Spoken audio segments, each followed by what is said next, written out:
اعوذ باللہ من الشیطان الرجیم، بسم اللہ الرحمن الرحیم۔ الحمد للہ رب العالمین، والصلاۃ والسلام علی سید المرسلین و خاتم النبیین، اما بعد۔ صحیح بخاری، باب کتاب الانبیاء، حدیث نمبر 3415، اردو ترجمہ۔ اللہ کے نبی صلی اللہ علیہ وسلم نے فرمایا، اور میں یہ نہیں کہہ سکتا کہ کوئی شخص یونس بن متی سے بہتر ہے۔ بے شک نبی کریم صلی اللہ علیہ وسلم تمام نبیوں سے افضل اور اعلیٰ ہیں۔ اللہ تعالیٰ بھی فرماتا ہے، ہم نے رسولوں میں سے بعض کو بعض پر فضیلت دی ہے، لیکن یہ نبی کریم صلی اللہ علیہ وسلم کی انکساری ہے۔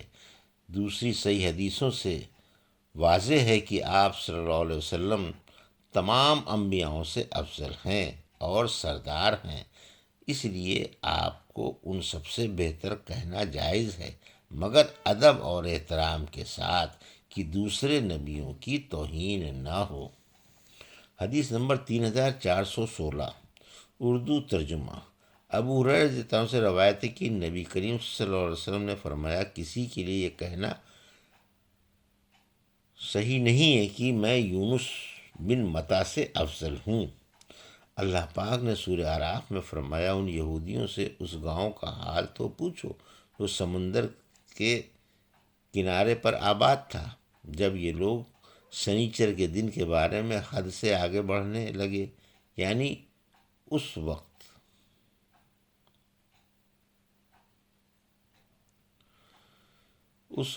کی ان کے ہفتے کے دن مچھلیاں ان کے سامنے پانی کے اوپر آتیں، اور جب ہفتہ کا دن نہ ہوتا تو نہ آتیں۔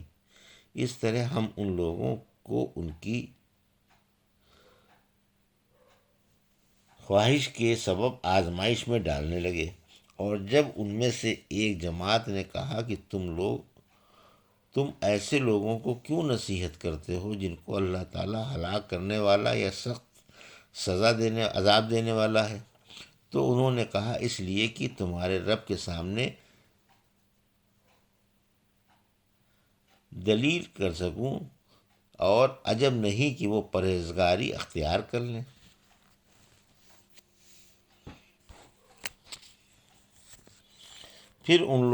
پھر جب ان لوگوں نے ان کی باتوں کو پیچھے ڈال دیا جن کی ان کو نصیحت کی گئی تھی، تو جو لوگ برائی سے منع کرتے تھے ان کو تو ہم نے نجات دی، اور جو ظلم کرتے تھے ان کو برے عذاب میں پکڑ لیا، کیونکہ نافرمانی پر نافرمانی کیے جاتے تھے۔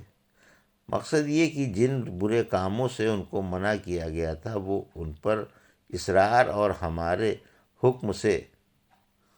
حکموں سے گردن موڑنے لگے، تو ہم نے ان کو حکم دیا کہ ذلیل بندر بن جاؤ۔ قرآن کی اس آیت میں جس گاؤں کا بیان ہے اس کا نام ایلا تھا، اور داؤد علیہ السلام کے زمانے میں واقعہ پیش آیا تھا۔ یہودی قوم کے اوپر سنیچر کے دن مچھلیوں کا شکار منع تھا۔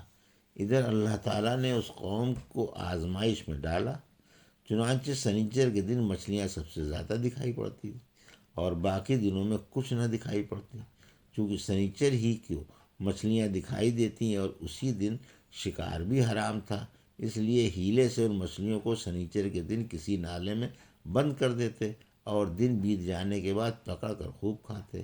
اللہ پاک کو ان کی سرکشی ناپسند آئی اور اس قوم کو سور اور بندر بنا دیا۔ سورہ اعراف۔ اللہ تعالیٰ نے قرآن میں فرمایا، ہم نے داؤد کو زبور کتاب عطا کی۔ زبور کے معنی کتاب، زبور کے معنی کتاب کہیں، اس کی جمع زبور ہے۔ برتو کے معنی میں نے لکھا، اور ہم نے داؤد کو اپنے پاس سے فضل دیا، اور ہم نے کہا تھا کہ اے پہاڑ، ان کے ساتھ ساتھ تو بھی تسبیح پڑھا کر، اور پرندوں کو بھی ہم نے ان کے ساتھ تسبیح پڑھنے کا حکم دیا، اور لوہے کو ان کے لیے نرم کر دیا کہ اس سے جرح بنائیں۔ امام مجاہد نے کہا کہ اوبی معو کے معنی ان کے ساتھ تسبیح بیان کیا کرو۔ سابقات کے معنی جرح، وقدر فی السرد کے معنی بنانے میں ایک خاص انداز کو اپناؤ، یعنی جرح کی کیلوں کو اور چھلوں کو بنانے میں ڈھنگ سے کام لو۔ کیلوں کو اتنی باریک بھی نہ کر دو کہ ڈھیلی پڑ جائیں، اور نہ اتنی بڑی ہوں کہ چھلے ٹوٹ جائیں، اور اچھے کام کیا کرو، کیونکہ جو کچھ بھی عمل تم کرو گے میں اسے دیکھ رہا ہوں۔ حدیث نمبر 3417، اردو ترجمہ۔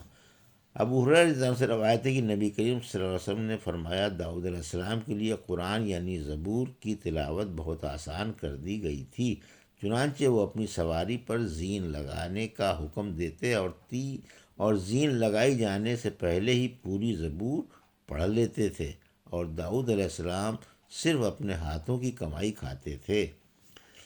اتنی جلدی زبور کو پڑھ کر ختم کر لینا داؤد علیہ السلام کا معجزہ تھا۔ داؤد علیہ السلام کو اللہ تعالیٰ نے لوہے کا کام معجزے کے طور پر عطا فرمایا تھا کہ لوہا ان کے ہاتھ میں موم ہو جاتا اور وہ اس سے منچاہی زرہ، تلوار اور اپنی پسند کے سامان بنا لیتے تھے۔ ان کے روزی روٹی کا ذریعہ یہی ہتھیار بنانا تھا۔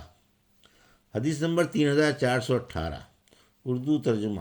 عبداللہ بن عمرو رضی اللہ عنہ نے بیان کیا کہ نبی کریم صلی اللہ علیہ وسلم کو کسی طرح سے میرے بارے میں بھنک لگی کہ میں نے یہ کہا کہ اللہ کی قسم، جب تک میں زندہ رہوں گا دن میں روزے رکھوں گا اور پوری رات عبادت کروں گا۔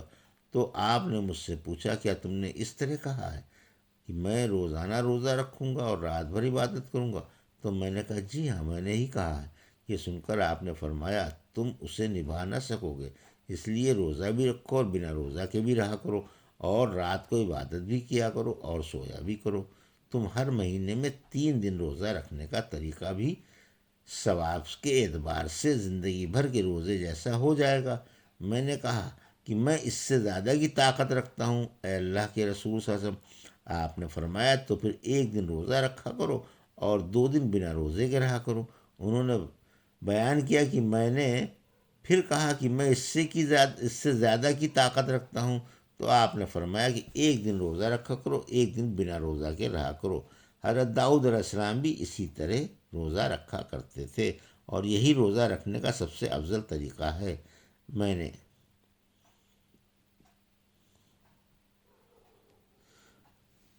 نے فرمائش کی کہ اے اللہ کے رسول صلی اللہ علیہ وسلم، میں اس سے بھی زیادہ کی طاقت رکھتا ہوں، تو آپ نے فرمایا، اس سے افضل اور کوئی طریقہ نہیں ہے۔ حدیث نمبر 3419، اردو ترجمہ۔ عبداللہ بن عمرو بن عاص رضی اللہ عنہ سے روایت ہے، انہوں نے بیان کیا کہ نبی کریم صلی اللہ علیہ وسلم نے مجھ سے پوچھا، کیا مجھے جو خبر ملی ہے وہ صحیح ہے کہ تم رات بھر عبادت کرتے ہو اور روزانہ روزہ رکھتے ہو؟ میں نے جواب دیا کہ جی ہاں۔ آپ نے فرمایا، اگر تم اسی طرح عمل کرتے رہے تو تمہاری آنکھیں دھنس جائیں گی اور تمہارا جی اکتا جائے گا۔ تم صرف اتنا کرو کہ ہر مہینے میں 3 روزے رکھ لیا کرو، کہ یہی ثواب کے اعتبار سے زندگی بھر کا روزہ ہے، یا آپ صلی اللہ علیہ وسلم نے فرمایا کہ زندگی بھر کے روزے کی طرح ہے۔ یہ سن کر میں نے کہا کہ میں اپنے اندر اور پاتا ہوں۔ راوی مسعر نے کہا کہ ان کی مراد اس سے روزہ رکھنے کی طاقت سے تھی۔ اس پر آپ نے فرمایا، ٹھیک ہے، تو پھر حضرت داؤد کے روزے کی طرح روزہ رکھا کرو۔ وہ 1 دن روزہ رکھتے تھے اور 1 دن بنا روزے کے رہا کرتے تھے، اور اگر دشمن سے مقابلہ کرتے تو میدان سے پیٹھ دکھا کر نہیں بھاگتے تھے۔ اس حدیث میں حضرت داؤد علیہ السلام کا ذکر ہے، اس لیے ان کے بیان میں اس کو ذکر کیا گیا ہے۔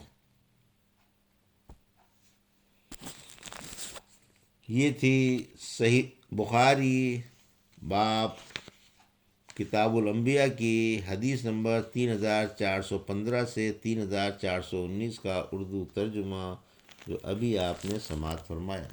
اللہ سے دعا ہے کہ اللہ رب العزت ہمیں ان حدیثوں کی صحیح سمجھ عطا فرما اور ان پر عمل کرنے کی توفیق عطا فرما۔ آمین یا رب العالمین۔